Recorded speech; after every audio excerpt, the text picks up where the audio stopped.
Step 10, celebrate. You made it this far. You got all the self-education. You've invested not only your money, you invested your time into your health and into your family. So celebrate your wins.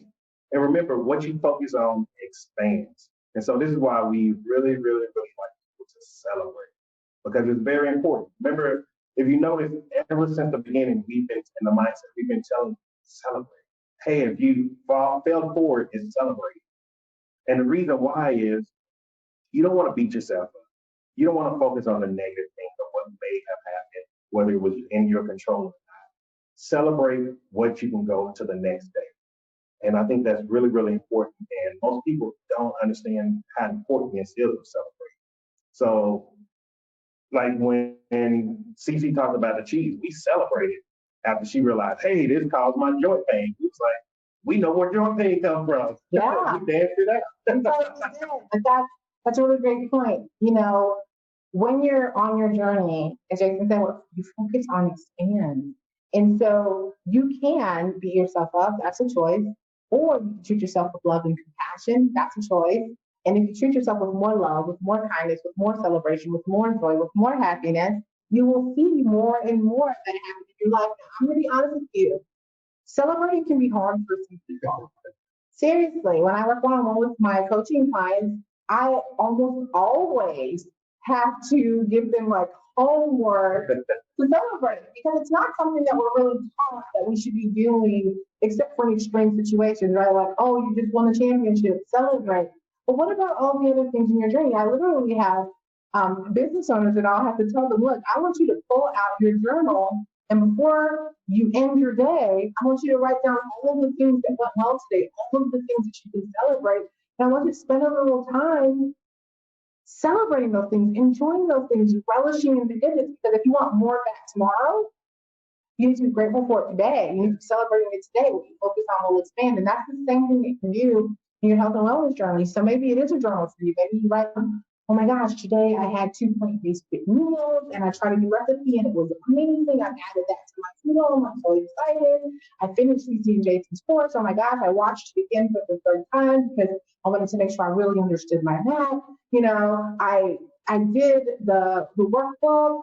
I shared it with my husband. We had a really great conversation. Our family swapped out some of our food basics. We swapped our chicken broth for our veggie broth. Like all of these things, they might not seem like a big deal, but the more you celebrate them, the more you enjoy your journey, the more joyful it will be. Yeah. Even if you just woke up with a smile on your face, celebrate. Like, hey, I woke up with a smile on my face.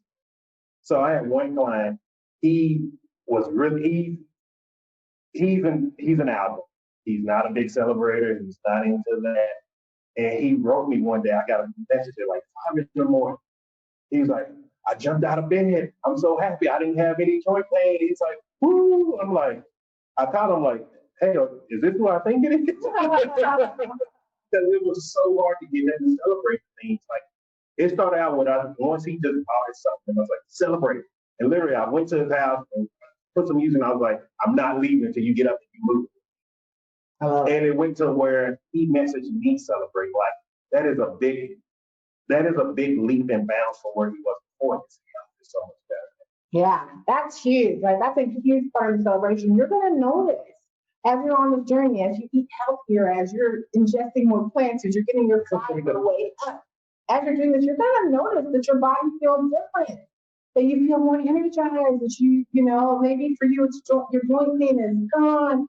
Maybe you got to get up down on the floor and play with your kids today. You had a banquet out. And you're going to notice these things, and you can notice those things, but you want to start paying attention. Right? You're going to notice those things, and then you're going to want to celebrate them because that's all a part of the journey. Yes. Anything else, Susan? I think that's great. So before we hop out of this section, we want you to create your own celebration plan.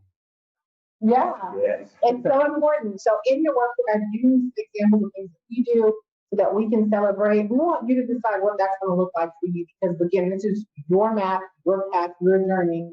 So go ahead and map that out. And I don't want you to skip this, right? There are a lot of people that skip this, and I know working one-on-one with my coaching clients that it can be something that people tend to not want to do because it's not something they're used to doing, but we're creating new patterns, right? And this is one that you really want to do. So take some time before you go into our last unit here and make a plan for how you intend to celebrate your journey. What things are you going to celebrate? How often are you going to celebrate? Are you going to celebrate every night? Are you going to choose one day out of the week? What sorts of things will you do to celebrate? I want you to really map out that plan so that you are all set and your map is completed. Woo.